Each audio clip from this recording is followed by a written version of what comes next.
Hola, hola, ¿cómo les va? Esto es ISEL TV, el programa de televisión del Instituto Superior de Estudios Loma de Zamora. Hoy acompaño al licenciado en Sociología, Diego Ezequiel Litvinov. Diego es docente e investigador de la Universidad de Buenos Aires. Y sobre el tema de su trabajo girará esta entrevista. Te agradezco, Diego, la visita y es un gusto para nosotros tenerte aquí. El gusto es mío, agradezco que me hayan invitado. 3 palabras puestas en relación conforman el área de tu interés científico: cine, subjetividad y política. De las 3, cine parece la más sencilla a priori de definir. Con política y subjetividad necesitamos tu ayuda.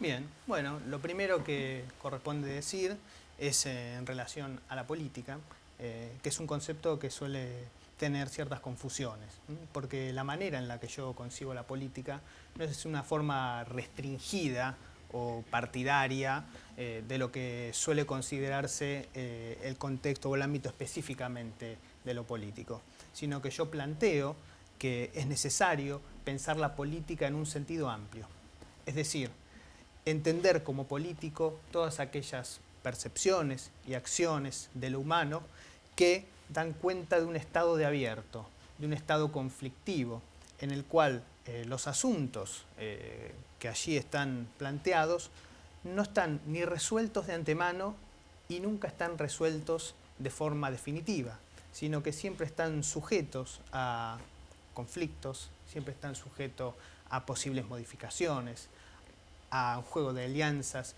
que haga correr las fuerzas y que en definitiva siempre están en un contexto o en una situación híbrida que necesita posicionamientos continuos.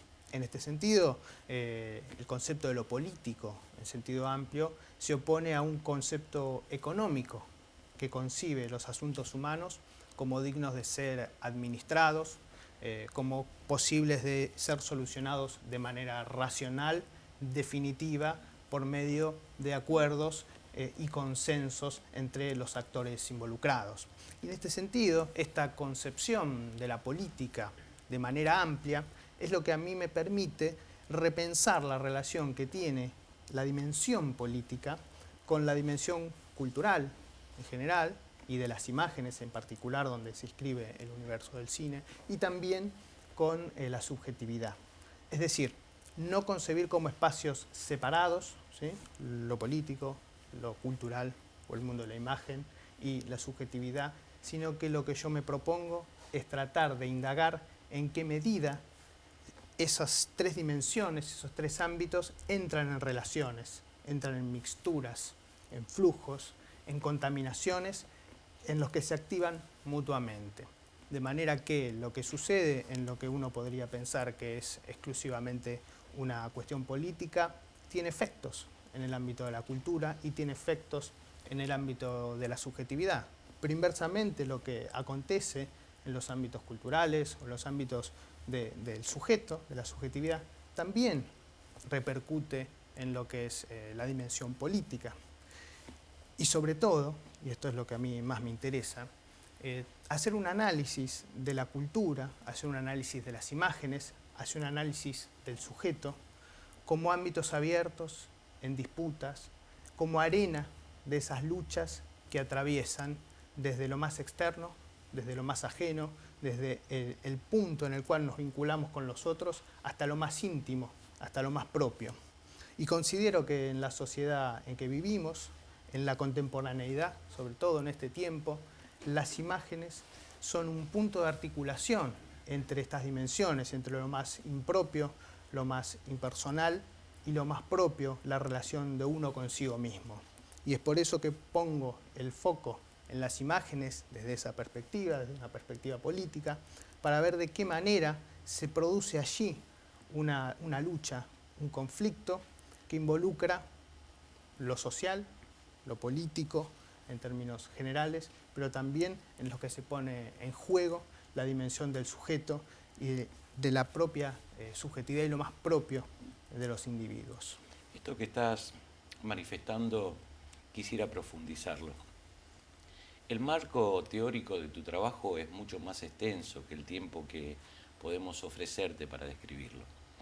Te pido que selecciones algunos de los autores cuyas teorías analizan la relación entre poder, sujeto y arte. Bien, los autores con los que yo trabajo, que me inspiran y con los que dialogo, porque cuando se trata de estudiar y de investigar, aun cuando esos autores hayan fallecido y solo nos quede la materialidad de su texto, uno entra en diálogo, uno discute y uno los vuelve a la vida. Esos autores son principalmente Michel Foucault y Gilles Deleuze. Son autores que justamente a lo largo de toda su obra han dejado como legado problematizaciones que considero que son necesarias retomar para plantear y profundizar también las cuestiones de la relación entre el sujeto, las imágenes y el poder. En ese sentido, Michel Foucault es un autor que ha pensado sobre todo al final de su vida, ha problematizado mucho la relación del sujeto, el poder y la verdad. Sobre eso quería preguntarte, Bien. porque justamente a propósito de Foucault, en El coraje y la verdad, obra que reúne parte de sus cursos, analiza esa relación sujeto-verdad. ¿Cuál es o cuáles son?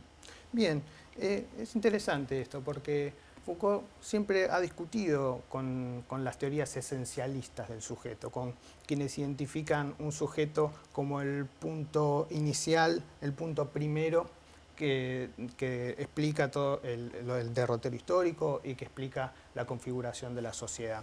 Lo que se propuso Foucault es dar cuenta de una dimensión, de una concepción del sujeto como una instancia abierta y de disputas, que aún cuando se trata de la dimensión íntima y del individuo, está atravesada por relaciones entre el sí mismo y el yo.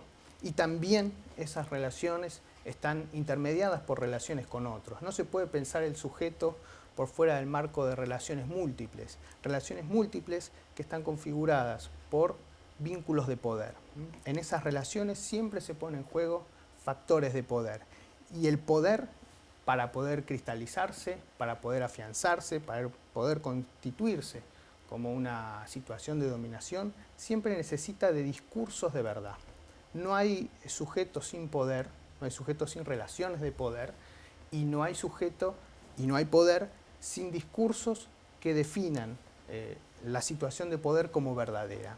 Entonces, Foucault investigó cuáles son las características específicas que adquiere esa relación del sujeto con el poder y la verdad en la historia de Occidente, y llegó a la conclusión de que esa relación en Occidente, sobre todo a partir de cierto momento del cristianismo, pero con infinitas variaciones, manteniendo siempre estas tensiones, tiene la particularidad de que el sujeto dominado en Occidente se ve conminado a dar un discurso verdadero de sí mismo.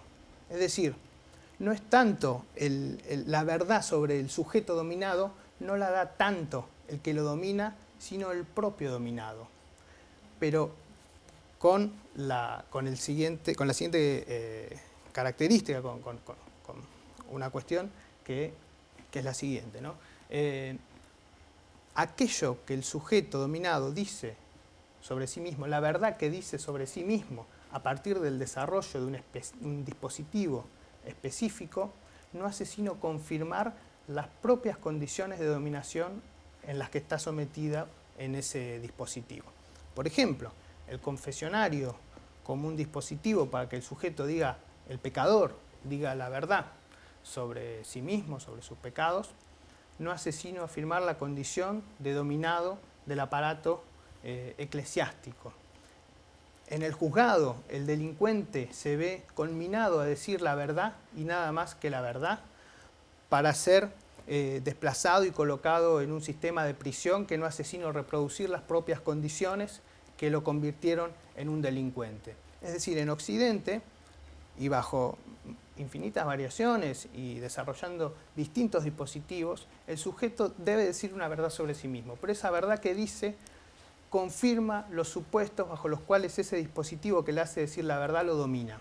Entonces, el problema de Foucault, el problema que le preocupó mucho hacia el final de su vida, fue el siguiente: ¿cómo se pueden producir discursos verdaderos? ¿Cómo se puede decir una verdad de manera tal que esa verdad sea liberadora? Es decir, que rompa las ataduras del dispositivo en el que el hombre se encuentra dominado. Entonces estudió formas como las de los estoicos, los cínicos, formas incluso políticas, formas en las que un discurso puede aparecer como verdadero, puede pronunciar una verdad, pero no una verdad que lo ate al dispositivo que lo domina, sino una verdad que lo transforme, una verdad que sea realmente transformadora de su propia condición y por lo tanto liberadora de esa condición que lo somete. Y yo, basado en esa influencia y en esas búsquedas de Foucault, me pregunto cuáles son las condiciones que debe asumir una imagen, ya no un discurso, para hacer ver una verdad que transforme a quien la observa. Es decir, una imagen que no mantenga las propias condiciones de dominación en las que se encuentra la sociedad contemporánea, sino una imagen que sea realmente transformadora, una imagen que haga ver algo que tenga la suficiente carga que impida que se pueda seguir actuando de la misma manera que se venía actuando antes de ver esa imagen. Y esa es mi indagación política de las imágenes, es decir, concebirlas como un ámbito de lucha, como un ámbito de disputas, en las cuales es posible, por lo menos, es posible generar visibilidades, generar formas de ver algo que sea realmente transformador y liberador. Además de Foucault, mencionaste a Gilles Deleuze. ¿Qué es lo que une la filosofía de Deleuze y el cine? Bien, esto es muy interesante porque cuando Foucault estudia el cine, también ha realizado estudios sobre las artes, él dice, yo no quiero atrapar al cine dentro de un aparato filosófico y explicar el cine a través de la filosofía, sino que yo creo que es mucho más lo que el cine tiene para aportarle a la filosofía. ¿Sí? Este enunciado con el que inicia sus clases, con el que acompaña sus dos libros que ha publicado sobre el tema del cine, es muy revelador, porque da cuenta de cómo concibe él la imagen en general y sobre todo la imagen cinematográfica. Porque para él el cine debe ser entendido como pensamiento. Es decir, no hay que producir pensamientos sobre el cine, no hay que intentar atrapar al cine con un pensamiento que le sea externo, por ejemplo, el de la filosofía, sino que cuando uno se enfrenta a imágenes cinematográficas, debe concebirlas como pensamiento vivo, como una forma de pensar con imágenes. El cine es el mecanismo que ha desarrollado Occidente para pensar con imágenes, para que el pensamiento surja en las imágenes. Entonces, quienes estudian el cine, quienes ven películas y pretenden hacer algún tipo de investigación sobre ellas, deben justamente entender que se están enfrentando al pensamiento, a un pensamiento que se produce en la imagen.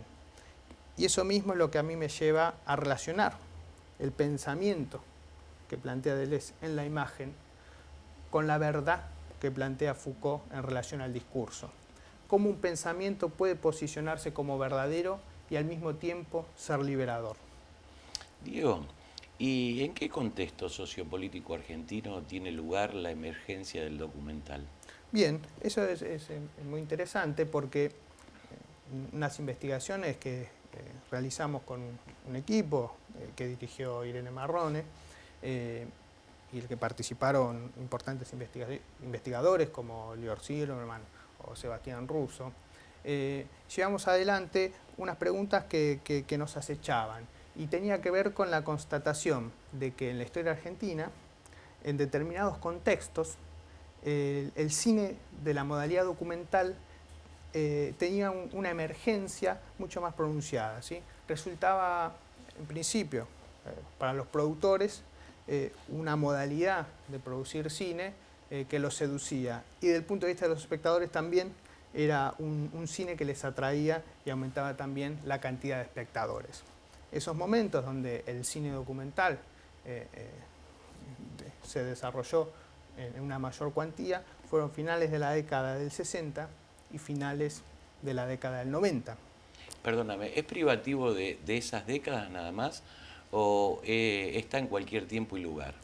El cine documental surge con el cine, incluso se puede postular que es anterior al cine de ficción, pero siempre ha acompañado, siempre han sido dos grandes polaridades o modalidades del cine que se han producido de manera paralela.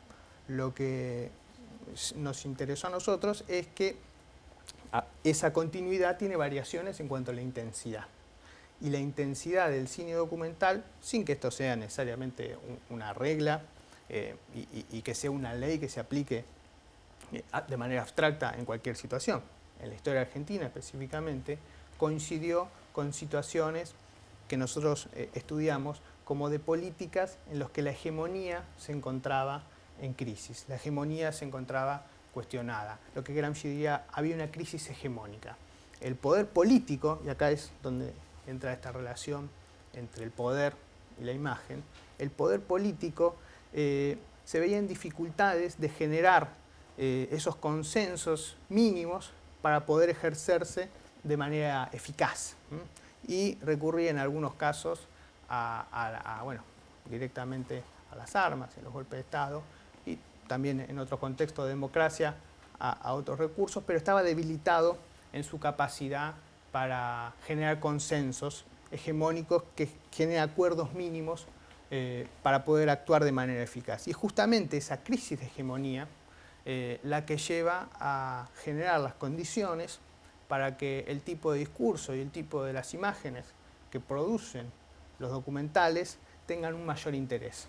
Porque esas imágenes son justamente las que se proponen producir de manera inmediata lo real. Se proponen producir discursos y generar imágenes que definan de manera inmediata qué es lo real.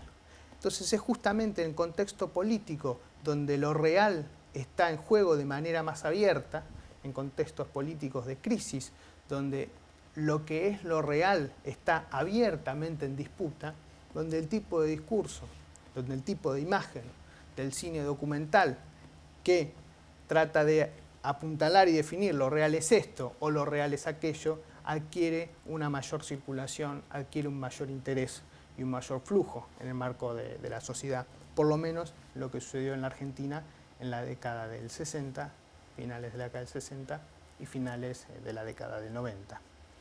Si asumimos que las producciones cinematográficas remiten a algo que está más allá de la materialidad que les es propia, ¿qué es lo esperable en ese más allá? Bien, esto me lleva a plantear lo siguiente, retomando la cuestión anterior, ¿no?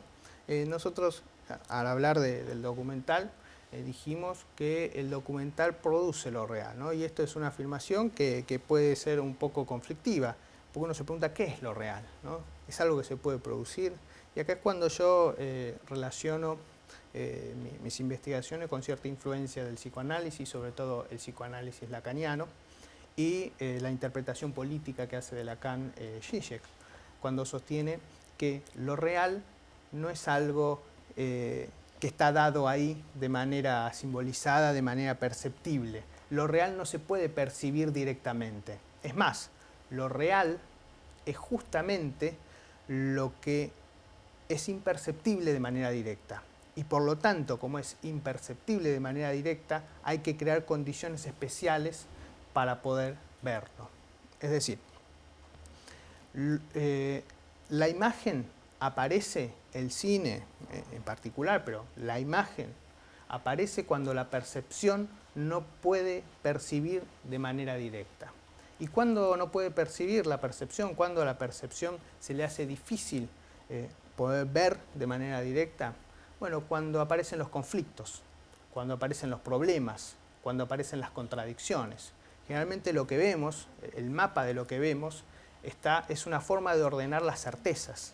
Y esas certezas que tenemos esconden las contradicciones que nos atraviesan, ya sea a nivel social o a nivel individual. Esas contradicciones que se nos esconden, esas contradicciones que nosotros no podemos percibir de manera directa, son lo que las imágenes construyen de manera específica. Lo que las imágenes, sin dar nunca una percepción acabada, las imágenes toman una posición en relación a esas contradicciones, porque en las contradicciones hay una lucha abierta, una lucha política que nunca es definitiva, pero en la que siempre se puede decir algo y en la que siempre se puede hacer ver algo que antes no se podía ver. ¿Qué es lo que hace que un signo produzca significación? Te pido un ejemplo para que lo podamos ver con mayor claridad. Bien, justamente los signos en general y las imágenes en particular producen significación porque se colocan justamente, hay una teoría de los signos que explica que el signo remite a algo que está ausente y esa ausencia se postula como una ausencia temporal o momentánea, ¿sí? Mi madre no está aquí, por lo tanto yo tengo su signo, que es una foto de ella. Sin embargo, yo considero que hay que redoblar la apuesta y decir que solo el signo aparece, las imágenes aparecen, cuando esas ausencias son constitutivas, cuando esas ausencias implican que las definiciones de aquello que construye el signo nunca son acabadas. Pero el ejemplo de madre o en el caso de la mujer, ¿no? La mujer ausente que es evocada en la foto. La mujer siempre está ausente porque la mujer no es, y esto lo han estudiado sobre todo las feministas y las teorías del género, la mujer no es un dato de la naturaleza. La mujer no es una sexualidad definida por atributos físicos, sino que es el resultado de un género. Y el género está en el marco de disputas de poder. La mujer se define en relación a lo que es el hombre, en el marco de una cultura. La mujer se define en relación a situaciones de dominación que la colocan en la mayoría de los casos como dominada. Y en ese marco de esas disputas, el concepto de mujer se construye con discursos, pero sobre todo también con imágenes. Entonces tenemos ejemplos, por ejemplo, que se dan en las publicidades, ¿sí? Las publicidades dan una significación, hacen una construcción de la mujer que la coloca, que confirma la situación de dominación. Cuando aparece como un objeto en algunas publicidades destinadas a los hombres, como de desodorantes, ¿no? Cuando aparece como una ama de casa que asume todas las tareas del hogar y que las debe asumir feliz y además sin cobrar ningún tipo de salario, sin tener ninguna retribución por lo que hace, cuando es presentada como un ser inferior y sometido a la voluntad del hombre. Entonces ahí generalmente hay muchas publicidades, ¿sí? La publicidad es un terreno de la imagen muy específico que contribuye a construir el género femenino como un género dominado. Una mujer como sometida a la voluntad y al hombre. Una mujer cuyo deseo tiene que ser el deseo de satisfacer lo que el hombre desea. Y frente a eso hay grupos feministas que desarrollan en ese mismo terreno, en el terreno de las imágenes, imágenes distintas de la mujer, que se inscriben en esa lucha en el terreno de las imágenes.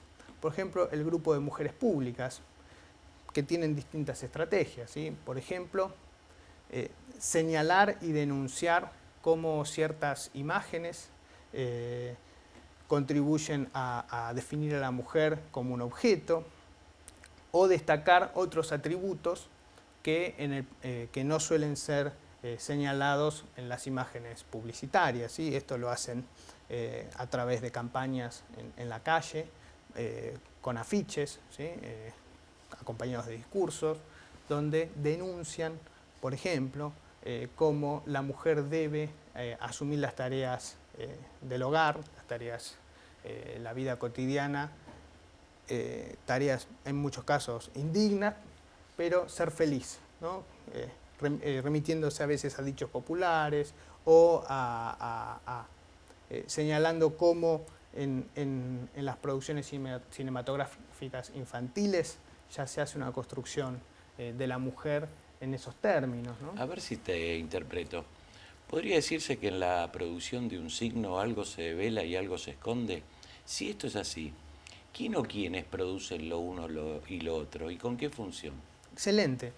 Siempre en la producción de un signo hay algo que se devela y algo que se esconde. Y lo fundamental es indagar en si eso que se devela contribuye o no a cristalizar la situación de dominación de ese objeto que se está haciendo imagen. Entonces, las imágenes que repiten, que confirman el prejuicio sobre el que se construye la dominación, por ejemplo, sobre las mujeres, estarán ocultando que la mujer no es aquello que ellos están mostrando, sino que es algo construido, que la mujer no es un dato físico, sino una construcción social. Y las imágenes, por ejemplo, del grupo de mujeres públicas, las imágenes que contribuyan a develar el mecanismo de dominación van a estar haciendo ver justamente el género, van a estar haciendo ver que la mujer no es un dato de la naturaleza, no es un dato físico, sino que hay una construcción social, pero sobre todo un conflicto de poder que nunca se termina, que siempre está en proceso y en el cual intervienen produciendo esas imágenes. En lo que atañe a lo real, la relación entre hegemonía y discurso ficcional y entre hegemonía y discurso documental es diferente. ¿Qué es lo que hace esa diferencia? Bien, interesante esa diferencia sobre la que se suele discutir mucho, sobre si la ficción o el documental son géneros. Nosotros, el grupo de investigación, pensamos que son dos grandes modalidades, que como productoras de imágenes, las dos intervienen en la lucha y en la disputa por lo real, no es que una apunte a lo real y otra no. Sin embargo, los que las diferencia, si bien cuando uno estudia en detalle se encuentra que muchas características que generalmente se atribuyen como propias del documental están presentes en las ficciones, y cuando se estudia los documentales de manera específica también se puede observar que lo que se suele considerar que es propio de las ficciones está muy presente en los documentales. El modo en el que se organizan los distintos niveles discursivos, las formas de generar verdad y de producir lo real es distinto, porque el documental apunta a producir lo real como algo inmediato. Lo expone. El tema que trabaja lo expone y tiende a la performatividad. Es decir, lo presenta como lo que es, y aquello que es tiende a ser del discurso y de la imagen algo en sí mismo, no una representación de otra cosa. Mientras que la ficción interviene produciendo lo real de manera más mediada, porque lo que produce son narratividades que tienden a construcciones perceptivas espaciotemporales. Una ficción interviene en lo real de manera más mediada, porque construye narraciones, espacios y tiempos. El documental interviene también en lo real, pero de manera inmediata, porque expone el tema que trabaja y tiende a convertirse en sí mismo las imágenes que presenta, los discursos, con un peso propio que lo alejan de la referencialidad.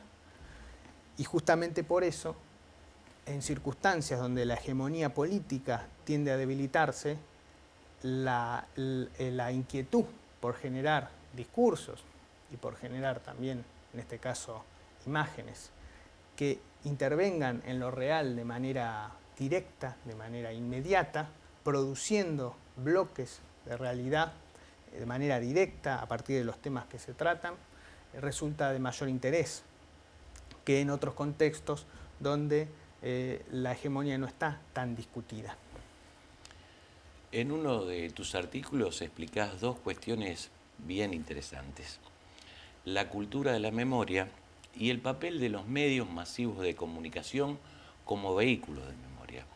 Te pido que vuelvas a esa explicación ahora. La memoria es un tema muy sensible para el abordaje del documental, porque al contrario que la historia, en donde se debaten cuestiones que suelen aparecer más cerradas, ¿no? y regidas por lo objetivo, la memoria tiene una temporalidad presente, tiene un carácter subjetivo, porque la memoria suele ser parcial, y además es una construcción que nunca deja de hacerse, mientras que la historia pareciera, por lo menos desde sus planteos más generales, que tiene una objetividad, que su temporalidad es pasada y que ya ha sucedido.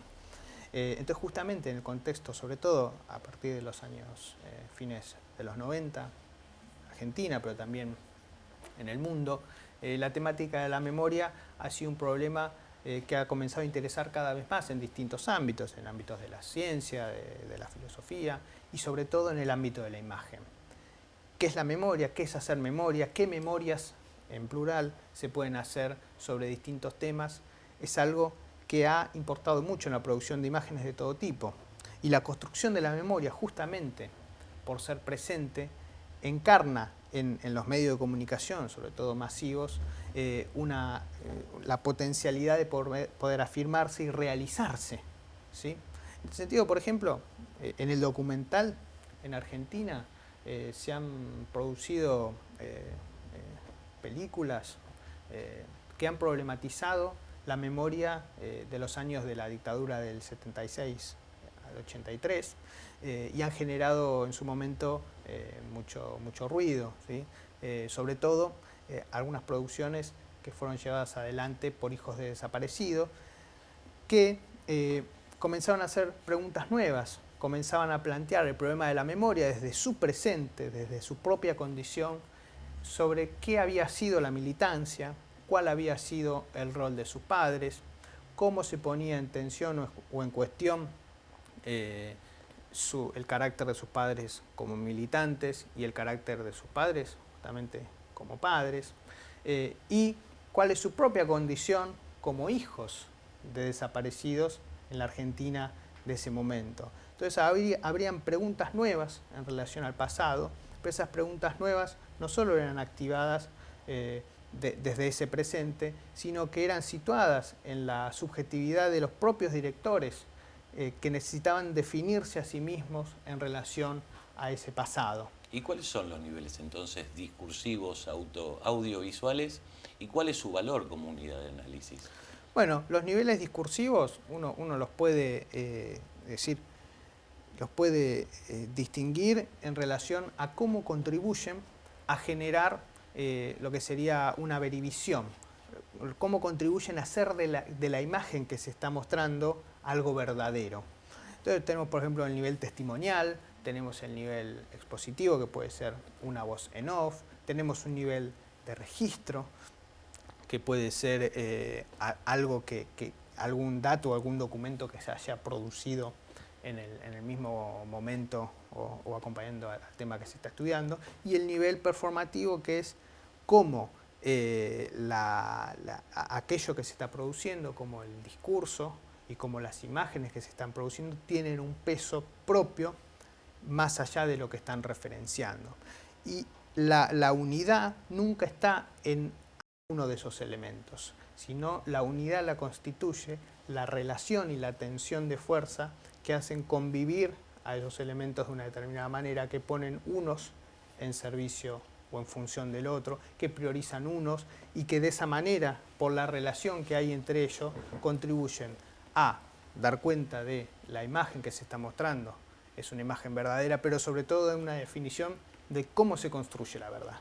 ¿Qué es la verdad? La verdad es un testimonio, la verdad es algo digno de representación, la verdad es algo que se produce en tiempo presente, la verdad es algo fragmentario que nunca se puede llegar a agotar.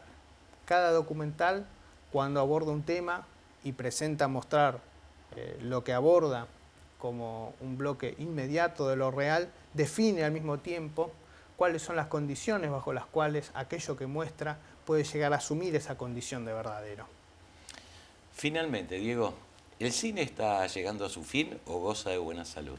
Bueno, podemos decir que goza de buena salud, y ello se debe justamente a que está atravesado por importantísimas transformaciones, ¿sí?